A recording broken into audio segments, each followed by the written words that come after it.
Oke, hari ini kita bakal ngobrolin soal salah satu legenda sepak bola Brasil yang paling dicintai, Ricardo Kaká. Di masa jayanya, dia itu bukan sekedar pemain hebat, dia adalah sebuah fenomena, pemain yang rasanya nggak tersentuh.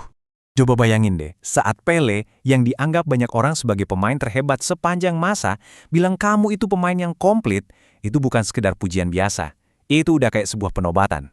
Nah, di tahun 2007, Kaká emang lagi ada di puncak dunia. Dikagumi karena kecepatannya, keanggunannya, dan kemampuannya buat cetak gol yang benar-benar luar biasa. Nah, ini dia pertanyaan utamanya yang bakal kita kupas tuntas. Gimana ceritanya seorang pemain yang lagi di puncak-puncaknya karirnya bisa menurun drastis banget setelah pindah ke klub impiannya? Kisahnya ini jadi studi kasus yang menarik banget soal bakat, tekanan, dan ya takdir. Tapi sebelum kita bahas soal kejatuhannya, kita harus paham dulu setinggi apa dia pernah terbang.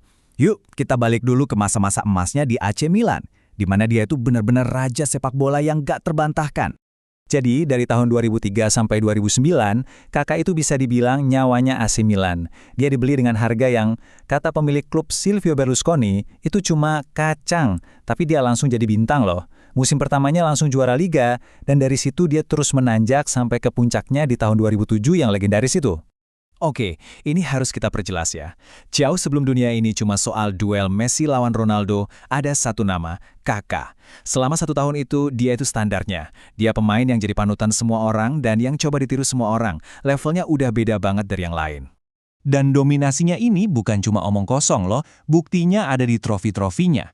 Ballon d'Or dengan selisih suara yang jauh banget, pemain terbaik dunia FIFA, juara Liga Champions sambil jadi top scorer, gila, ini salah satu musim individu terbaik dalam sejarah sepak bola. Dengan performa kayak gini, ya wajar banget kalau klub terbesar di dunia mulai ngelirik.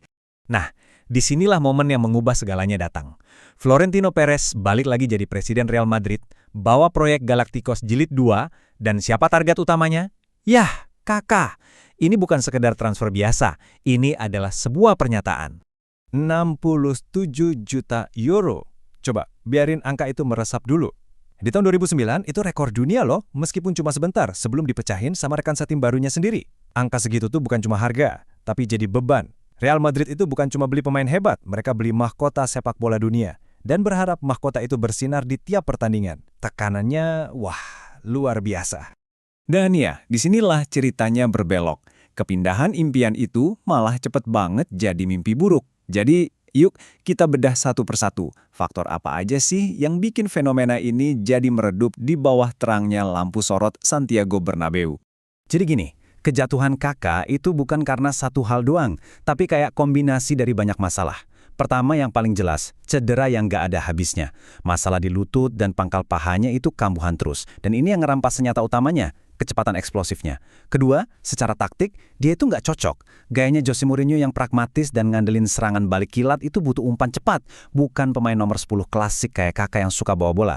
Ketiga, persaingan internal. Datanglah Mesut Ozil yang langsung nyetel sama sistem Mourinho, jadi mesin assist dan Kaká makin terpinggirkan. Terakhir, yaitu tadi, tekanan psikologis. Main dengan label harga selangit di klub paling menuntut di dunia itu berat banget. Deskripsi ini benar-benar pas banget. Sihirnya Kaká itu ya, diakselerasinya yang gila itu, kemampuannya buat meluncur ngelewatin bek seolah-olah mereka itu nggak ada. Cedera itu bukan cuma bikin dia jadi lebih lambat, tapi seakan-akan ngerebut identitas dia sebagai pemain. Kalau kita lihat angkanya, ini udah jelas banget ceritanya. Di Milan, dia bikin 95 gol dari 270 pertandingan. Itu kontribusi gol yang konsisten dan tinggi banget. Di Milan, angkanya anjlok jadi cuma 29 gol dari 120 pertandingan. Penurunan statistik yang drastis ini jadi cerminan nyata dari perjuangan dia di lapangan. Jadi kalau kita lihat puncaknya yang tinggi banget, tapi di sisi lain ada jurang yang dalam banget, gimana dong kita seharusnya nginget seorang Kaká? Apakah karirnya lebih ditentukan sama suksesnya di Milan, atau karena perjuangannya di Madrid? Tapi sebelum kita ngejudge, coba ingat ini dulu. Pencapaian karirnya itu nempatin dia di kelompok pemain yang super elit. Memenangkan 3 piala paling bergengsi di dunia sepak bola, Piala Dunia, Liga Champions, dan Ballon d'Or, itu sesuatu yang cuma bisa diimpikan segelintir orang. Dan ini nunjukin betapa spesialnya bakat yang dia punya. Nah, ini pertanyaan terakhir buat kalian. Apakah dia harus kita kenang sebagai transfer gagal seharga 67 juta euro?